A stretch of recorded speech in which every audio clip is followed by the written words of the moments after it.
We're back for another episode of Pipe Dreams to Profits. In a new spot. In a new spot, little new setting, nice little ambiance. Exactly. Today, I made some notes, wanted to put down some, I guess, structure into the space in terms of technology, things like that. I thought it would be good to talk about.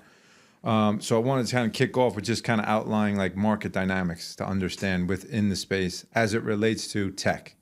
So basically, I think today's episode, for everyone listening, will be defining the landscape of the technology in the construction space. Okay, and distribution. I'll get some distribution points. So not just from the contractor side, but from distribution side as well. Exactly. And just to lay out some ground rules, I wanted to kind of touch upon like market dynamics first. So I kind of outlined the whole thing here. So in terms of just trends, there's in the industry there's a lot of integration in terms of software, a lot of bigger type softwares or medium-sized software, acquiring or merging with smaller pieces of software because this space seems to be very fragmented. So I think that's a trend that I've noticed and makes it very hard for individuals to want to jump into the space in terms of I don't use technology. I'm afraid a little bit to kind of transition to technology. I know I should,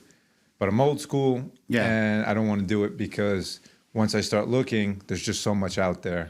Yeah, I think we were talking, and it's paralysis through analysis. Right. People start looking, and they don't know what to do, and eventually they just say, forget it.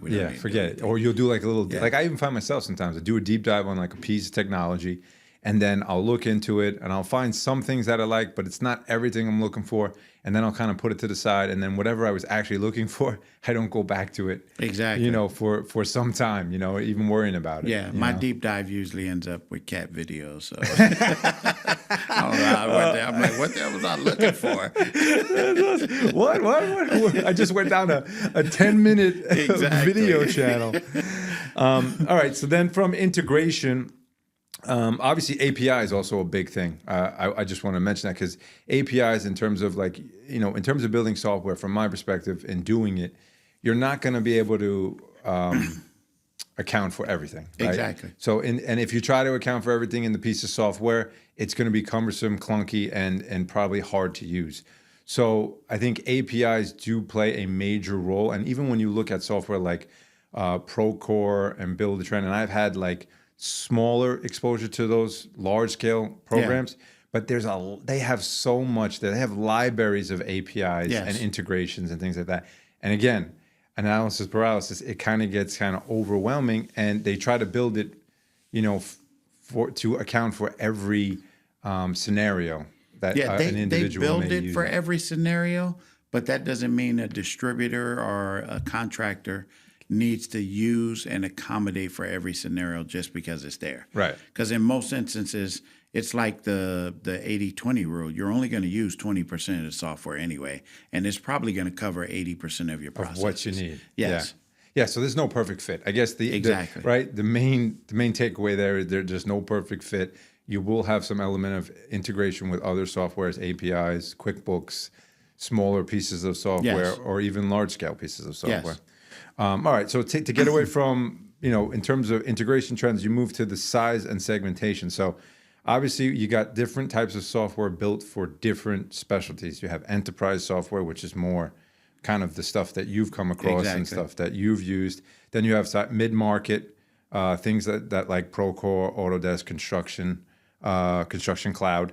And then you got stuff for smaller contractors, also Builder Trend, Co-Construct, and like software like we just mentioned, QuickBooks. But as a smaller service provider or contractor, there has to be like 4 or 5 main bullet points that you want to make sure are addressed in your software, right? Or in the software. Yeah, so like when I built my piece of software, the main things that and this is coming from a mindset of finance background and then flipper/developer of properties. Yes. That's how it originally came. And then once I started owning the plumbing business, I started incorporating other elements that I ran into while being in the trade itself. Exactly. So I would say 4 main points from my perspective would be obviously budgeting, task management, some kind of notes interaction, or just kind of data repository, so you can put PDF files, images, pictures of the jobs, drawings, Yeah. things of that nature, and then some kind of time reporting integration, because that is a main cost within your budget. But are you more concerned about the individual reporting their own time, or the software tracking once they get there? I would say, well, it's kind of both. Right now, looking at it from a small SMB where we sit, I'm having people in the office record the time. So you're dealing with 10 to 12 techs, and then those 10 or 12 techs come back on a daily basis, or we have a scheduling system, which I'll get into later, Trello, which is another piece of software that we use, not normally associated with construction, but I've used it myself, or been able to leverage it as a scheduling tool. And I think communication, it goes without saying, you're using the software to communicate, period.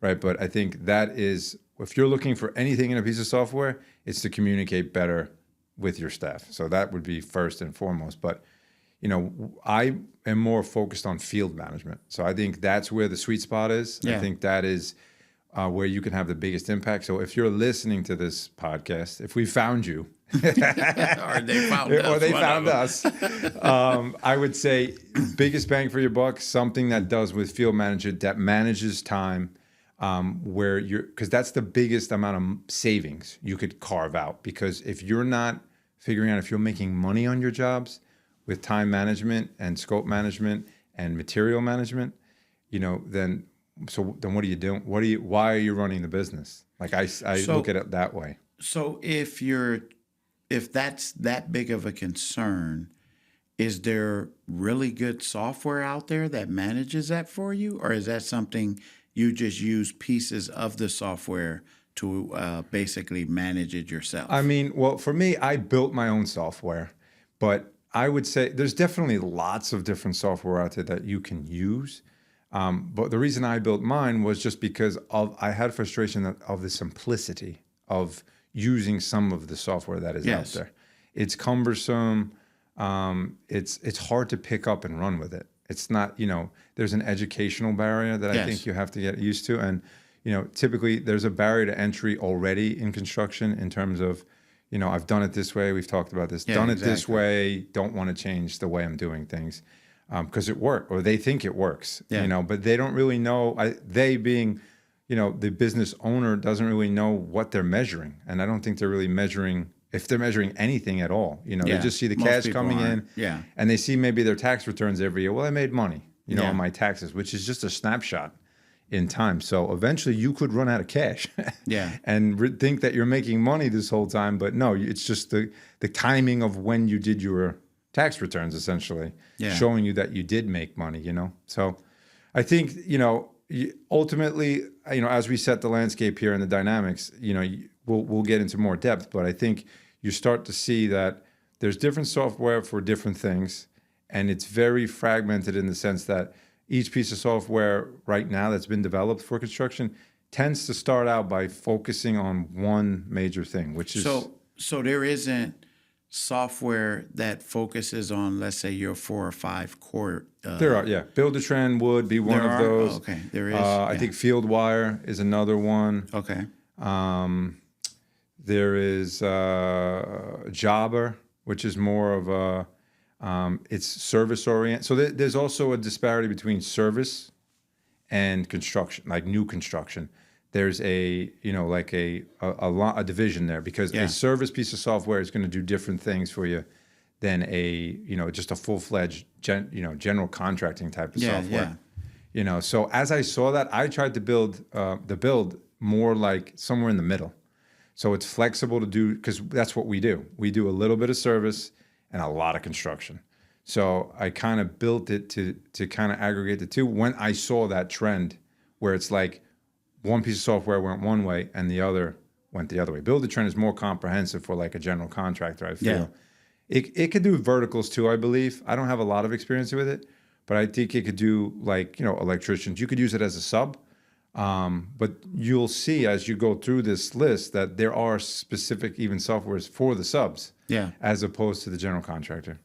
Yeah, it just I'm not that familiar with that space, but it seems like when I talk to most contractors, very seldom do I speak with the small to medium-sized contractors and they're using something other than a basic QuickBooks. Yeah. And that's amazing to me.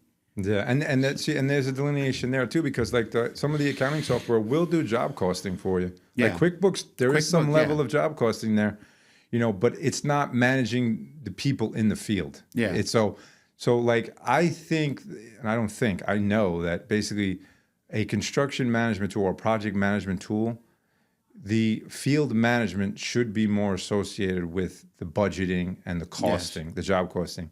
And then you should use the accounting software. I guess, in my opinion, you should use the accounting software to integrate with that, because the accounting software is to do your taxes, to understand, where am I making money? Where are my major expenses? How can I leverage my expenses to, basically make more money? Things like that. It's going to tell you trends, whereas the job costing and the field management is going to help you execute and pick the right jobs to do, see where you're making money, on what jobs you're making money. So it's like in accounting in itself, there's like the job costing, and then there's like the accounting side of it. And the job costing rolls into the accounting essentially, but it's different layers essentially. This isn't it's going to dictate how much money you're making ultimately. That's falling to the bottom line, but it's not showing you a P&L. It's just showing a specific at the job level. Am I making money? And I would think, and if I'm wrong, just tell me, but I would think most plumbers are looking at that particular job. How much material is it going to require? Yeah. And how long is it going to take me? If it's going to require me X in material and Y in time, then I'm going to charge this. Yep. But if it takes you a little more time, or if you get in there and it basically requires something different than what you were anticipating, right? I know plumbers are going to say they're going to charge more, but now you're making that estimation in the field, and that doesn't mean that what I'm about to charge is going to equate to me being profitable on this job. Right. So I assume it now becomes just guesswork. A little bit educated guesswork. I would say there's 3 ways to try to eliminate the ambiguity. You're basically going to write exclusions on the invoice to let the customer know these things are excluded. Things like if I have to excavate, if I have to dig, if I have to open the sheetrock. And a lot of those exclusions are contingent on what did you go and see. So if you got, what we started doing was sending people ahead of time, depending on the scope or the size of the job. If it's a toilet swap out, we're just going to send the guy to do it. If it's something that needs to get eyes on it, you'll send somebody that's a little more knowledgeable, and you got to do a full-fledged estimate. They'll come back to the office or send the details to the office. The office will generate the estimate, send it to the client. But couldn't even a toilet swap out? The flange is bad. You got to cut deeper. But some of that you can talk the customer through in real time, I feel like. Okay. Because you're not going to know the flange is bad until you pull the toilet. And they're going to see, a lot of them are standing off your shoulder. Yeah. I mean, I feel bad for some of the guys sometimes. Like, I'll go to a job site, I'll bring them, like material, equipment or something. And you see the customer, like, literally standing over their shoulder. So, like, they're watching you. And when you're in their house, sometimes I get it, like, they're watching you pull the toilet. So once you pull the toilet, there's no way you could have known the flange was bad, or even the subfloor where the flange is sitting sometimes is rotted out. So you're not going to know that. And that's something you're going to have to change on the fly. And I think it's kind of common sense that would be an upcharge. A lot of the times, like what we try to do is standardize the wording in when we send an estimate so that it's saying, I'm charging you X and this description describes what that is. Yeah. So if it's saying I'm pulling the toilet and swapping out a new owner purchased toilet, that's what you're getting. Exclusion would be, doesn't it include new flange, doesn't include whatever unknowns, you can't account for. And the toilet, there's not too many unknowns. I mean, the wire, the Johnny bolts and the the The flange. flange, yeah. Yeah, it's basically, And I the mean, wax it's gasket, nothing, yeah, you know. So exactly. you're not. It's okay. It's okay to eat those types of And costs. that's what I don't think me being a homeowner and having plumbers in the house and having stood over them, it wasn't I was concerned You're about that guy. anything. No, because I'm familiar with the industry a little. Yeah. But I'm just looking to see what else is going to be messed up that we didn't see. Right, that you anticipate. Yeah. Exactly. And now this plumber's going to obviously identify it. The good thing is I've worked with enough plumbers that it's never this astronomical additional cost. It's just, hey, this is messed up. I think I have one in the truck, and Yeah, swap it out. Yeah, I'll swap it out and just give me an extra $50 or Yeah. whatever. Yeah. Yeah, I would say like once the guy's there, it's advantageous to try to give him. It's advantageous for the plumber to do as much work as possible while he's there. Yeah. And it's advantageous for the homeowner to kind of aggregate a bunch of things and then ask him to take care of it all when he's there because, like you said, you'll just add another $50, $75 there. I've already covered my cost to travel to your home, get the guy in the van, and get to your house. You know, and unfortunately, just diagnosing some of the issues and looking to see what the problems are. Consume a lot of time because the guy's got to drive there and then look at what's going on and then figure out the issue, you know, unless it's something straightforward, of course, you know. So I would assume that goes back to one of my earlier questions. Are you tracking that automatically through a GPS app, or is that I'm going to leave the office, I'm going to get to where I need to get to? Yeah, it's more manual. Oh, it yeah, is? I mean, I've talked about, and I know there's software out there that has this where they'll track it when the guy gets on the job. As long as you have like the project created, Yeah. it'll look via GPS, find the location, and match it. So I know that you can do that. I haven't incorporated it into what I'm doing yet. Yeah. I think it's great, but I also think it comes with its own problems because there's some nuances there too, like, you know, with the GPS in terms of like maybe the guy was sitting outside eating his lunch for a half an hour and you're recording that time. You know, like there's some nuances because it's going to be like, it's going to be verbatim. Whatever the scenario is that's how it's going to. So I don't know. It's like 6 to 1. You know, I think at some point you're trying to do too much. Maybe, you know, you could do too much job costing, I guess you would say, in terms of I'm getting all of this data and now you got to make sure someone's going through it all to understand it. Yeah, because then you just have all this information and you don't know what and to you do do with it. Yeah. Now, obviously, automating it is huge, and then you know the whole onset of AI and machine learning is obviously going to make this field a lot more exciting. And I think the big strides are going to be in the office. Although all the sexy things are in the field, like robots and mapping, you know, where they're drawing out like the actual drawings within the structure on the ground. It's pretty cool stuff. But I know this probably isn't out there, but with voice technology and different things, a person, hey, I'm driving to Miss Johnson's house. It's 8:45, and he takes off, and that starts the job. Yeah. Okay, just arrived at Miss Johnson's house. It's 9 o'clock, and walking to the door, and she opens the door, and that conversation is also being recorded.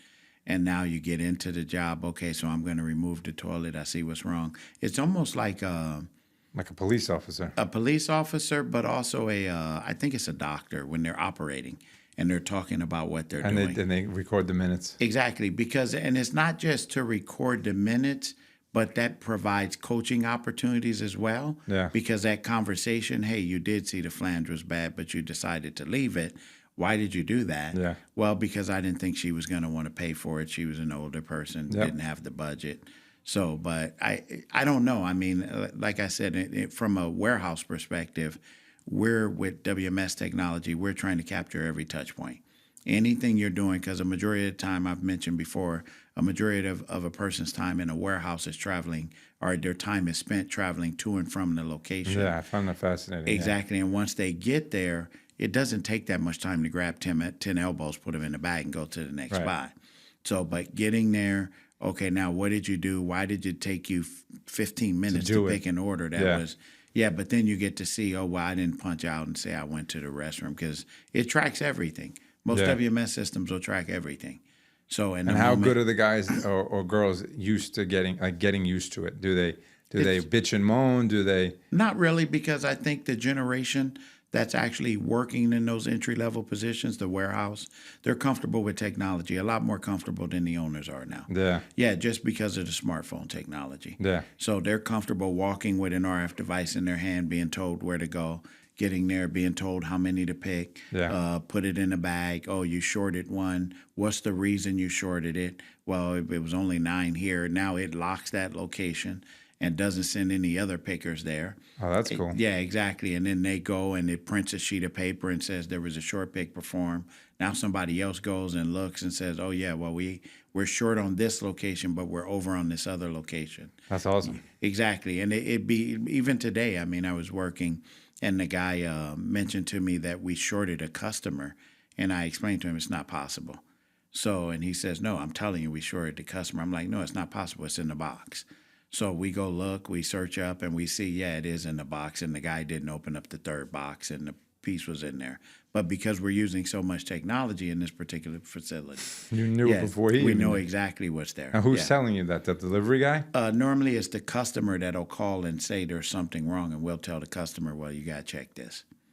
That's great. That's great. So, yeah. And they get this Because now it's like you have the upper hand almost. It's like, no, not do. possible. And it's important, too, because there's nothing that differentiates one distributor from another one.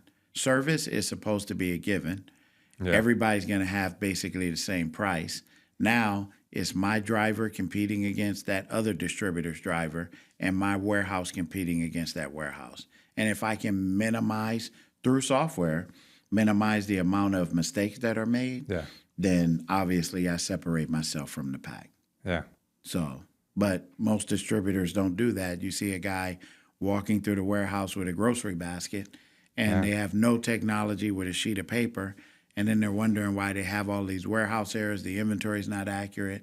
The salespeople are complaining that the delivery drivers aren't getting Because there on time. they hear all the whining. Yeah. Exactly. So, but technology eliminates all of that.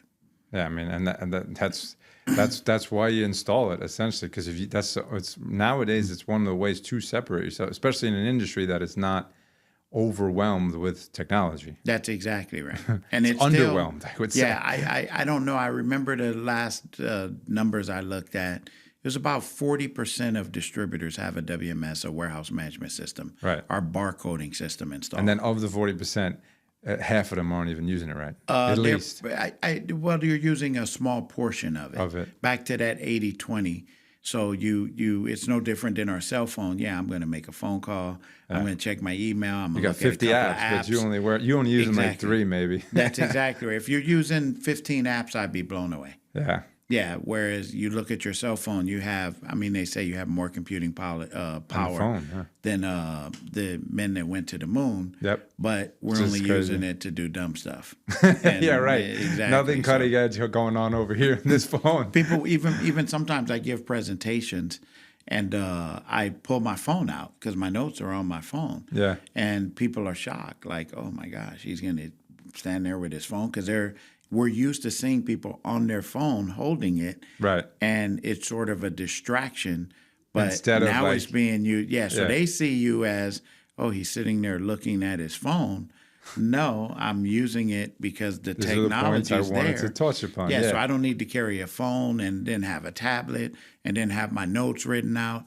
I don't need to do it. It's all in my phone. I just try and use the technology that I have. That you have, yeah. And Yeah. minimize what you're carrying around and, When you travel a lot, you do not want to travel with a bunch of stuff. yeah, you become an expert in traveling. Yeah, I see people traveling and they have all this stuff, and I'm thinking, yeah, they don't travel that much. It's their first You trip. don't get second behind those trip. people in line. Yeah, hell no. Hell no. I'm like, get me away from them. Let me go this way. But anyway, back to this. Yeah, let's get back to this. So, okay, so then after size and segmentation, you have trade segmentation. So residential versus commercial versus heavy civil. So different needs. What I mean by that is different needs, different technology, different software. Why would the needs be different? I don't understand that. Because you're still going to a job, performing the work at that job. I think in terms of technology there where the needs would vary, it's kind of like let's, for instance, maybe it's not the field software we're talking about where it's like we're managing budgets and timesheets and stuff like that. That's generic and understood that anyone running a business in construction is going to manage those things. But I think it's more or less the technology being used in the field, like robots and Oh, you're talking about machines down and in the holes and different yeah, things. and Okay, and yeah. and the scale at which you're doing it. So if you're building like a 40-story building, the technology that you can leverage to do that is a lot different than if you're doing a residential house. And as we get further along, I have stuff itemized out that kind of in different buckets of where you're seeing people investing time in creating software, like cutting edge type stuff. And although that's not necessarily where all the savings can be for a Yeah. company, it's definitely more sexy and exciting because it's helping get jobs done more efficiently, quicker, and it's also in some cases it's eliminating some workforce. Yeah. You know, But so I remember I went to a dark warehouse, and I think I mentioned this on one of the other episodes. But I went to a dark warehouse where you walk into the warehouse and it's literally dark. It's not pitch dark, but it's not like you walk into a normal facility and there's lights on. And the first thing I noticed is, hey, it's dark in here. But I mean, you're still able to see. But he says, yeah, we don't need lighting. And I said, why don't you need lighting? He says, because you'll see we get to the dock. This was between 98 and 2000. So we're talking a long time ago. yeah, So we get, and it was Motorola. We get there, and we get to the dock, and the truck backs up because he's going to drop his load, and robots come from everywhere.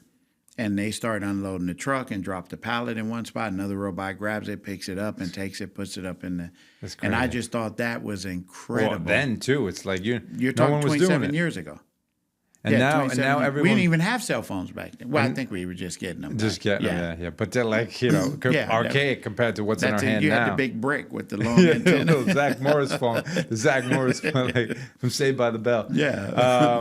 So yeah, but I mean, in terms of like now you've got Amazon doing something similar, but nobody even talks about the fact that Motorola was doing something like that in 2000. And there were the technology was more adopted in Europe than it is here, which I just think it's just a mindset that most, and I don't want to alienate a lot of people, but most of the time we think we're smarter than the technology. I mean, I still know people, older people, that say they don't need Google Maps. They might have a Thomas guide. And I'm like, but a Thomas guide, the pages remember all that. ripped up. Yeah, Yeah, yeah, my yeah. dad used to use it. Now I use Google Maps. But It's like, why fight it? I don't understand. Why fight it though? Like, But I'm that's sure something there's simple. stuff that I look at different things and I think, why do I not know? Like AI, for example. Yeah. I don't know how familiar you are with AI, but most people are familiar with ChatGPT. Right, and it's like synonymous with AI. And ChatGPT is basically Google, just on steroids. Yeah. That's all it is. All you're doing is just searching, and it's just searching much faster, refining that information back to you much quicker. Right. But in reality, you have all of these other AI software programs yeah. out there. And I know me. Inundated. That's exactly right. With But software. if you really looked at it and said, you know what, I'm going to lock myself in a room for 30 days. Yeah. Just 30 days. And I'm gonna clearly define what my problems are in my business.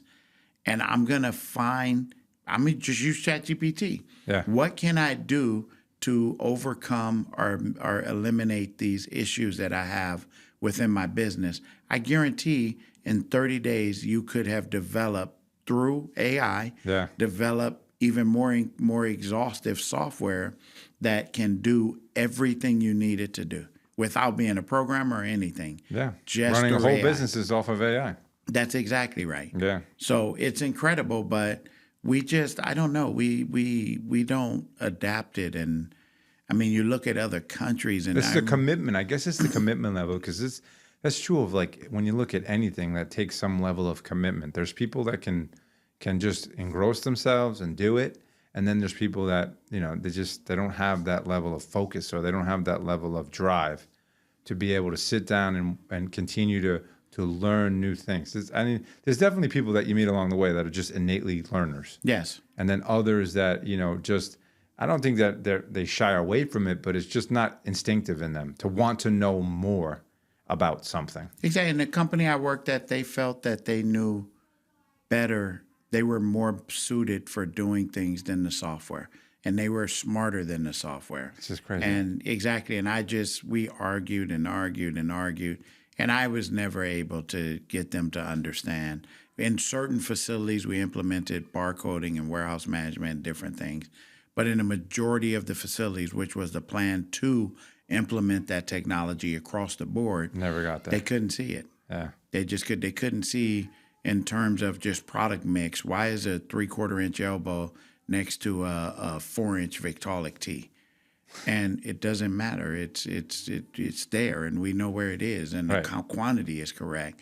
Yeah, but this doesn't make sense. I should have all my elbows, my copper elbows, all in a row. It's the way they organize it in their head. That's and exactly they think right. that that's the right. It has to be this way. Exactly. But back to what I don't know that I understand. There's this technology out there, because I'm thinking you're building a 40-story building. There has to be some incredible technology that can help with the construction or the plumbing side of that particular building. But as a mid-size plumber, would you be able to afford that technology? Not you, but just a mid-size plumber. Well, that's a good question. Well, it's. I don't think it's. The software itself probably would be astronomical, but it's not even just that. I think it's more or less training the people to be able to use it becomes a big undertaking, and it depends what it is. We're not talking. I think in those fields, and we'll get to it in here where I categorize it into different categories, whether it's field management or it's logistics or it's just time reporting or time management, you want to call it, which is like people management. They have it like segmented because the industry in itself, when you just look at technology and software, it's very, very fragmented. And so what's become of it is that you've got these different pieces of software buying for business, but some of them are very specific in nature and only targeting one task or one thing that a business is struggling with or a business needs to help them be more efficient. And then others that try to hit multiple things. And then you have other categories of things that are just like the machine learning things, where it's like the cool stuff that's happening in the field where you're replacing, machine learning with humans, and and potentially going to be able to get the work done faster. That becomes a huge investment. Now, I haven't seen the scenario yet where you're seeing robots actually doing the physical labor. I mean, I've seen videos of that actually happening on one-offs, but I haven't seen a building being constructed and there's actual robots in there doing some of the construction. I don't think you're ever going to be able to replace little innate things that like you're going to send somebody to someone's house and they're going to walk in the house and they're going to diagnose your boiler. The level of machine learning that would take would just be as now, if you're going to have a bunch of machines demo a wall, I mean, I think that's doable. You probably can accomplish that, and then the drawings, like mapping out stuff and kind of like, here's where the door goes and here's where you're going to drill a hole for the plumbing. This eliminates mistakes, which cost thousands of dollars in the field. So, I mean, again, a lot of it is also with these bigger companies that are going to invest in these types of software.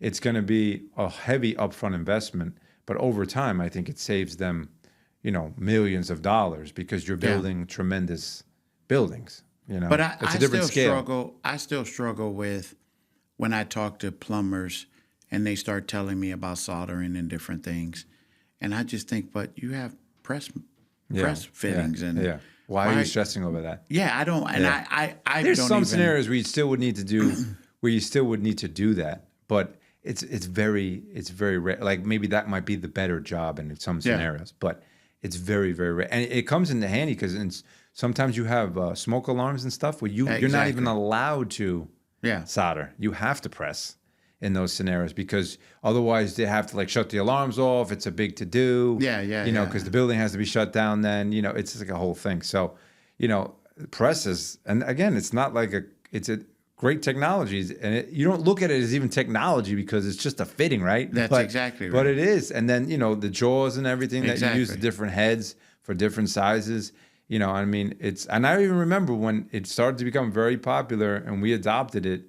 Even, even my partner who's an avid plumber, like he was poo-pooing it, like, it's not the same, blah, blah. But he knew that this is where it had to go. Like, Yeah, because the main thing is you think there's going to be a leak, but my point was going to be it's a form, like you just said, it's a form of technology. If they're struggling to adapt that, then what's the likelihood that you're going to see a robot or something on a job site? I know. Yeah, it's probably slim to none. But just think if you were that person who just went for it and just said, screw it, I'm going to get a bunch of robots and somehow incorporate them into my business.